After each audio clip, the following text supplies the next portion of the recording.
ఇప్పుడు ప్రపంచంలో అన్ని రకాల రోగాలకు మందులు దొరుకుతున్నాయి.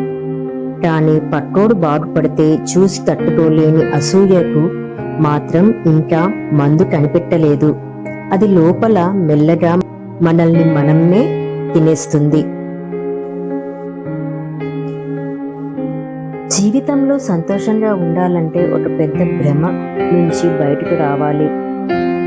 అందరూ మన లాంటి మనసుతోనే ఆలోచిస్తారు. ఈ భ్రమే మన నిరాశలకు మొదటి కారణం. ప్రేమ ప్రతి ఒక్కరికి ఏదో ఒకటి నేర్పిస్తుంది అంటారు. కానీ కొన్ని ప్రేమలు మనకి ఒకే ఒక పాఠం నేర్పిస్తుంది. ఇంకెవరిని ప్రేమించొద్దు అంతే. అది తప్పు కాదు, అది అనుభవం. సంపద అంటే కేవలం డబ్బు కూడబెట్టడమే కాదు, నచ్చిన పని చేయటం, ఆరోగ్యంగా ఉండటం, ప్రేమించిన వాళ్ళతో శాంతిగా జీవించడం. ఇదే నిజమైన సంపద. డబ్బు లేకపోయినా బ్రతకవచ్చు, కానీ శాంతి లేకుండా బ్రతకలేం.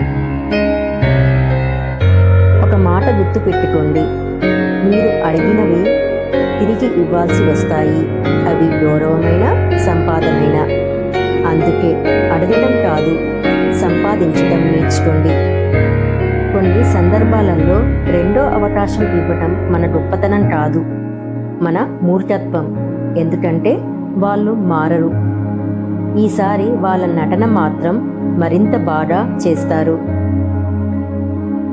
వెనక్కి వెళ్ళి ఏమీ మారదని గ్రహించినప్పుడు మాత్రమే మనిషి ఏదైనా భరించడానికి సిద్ధపడతాడు.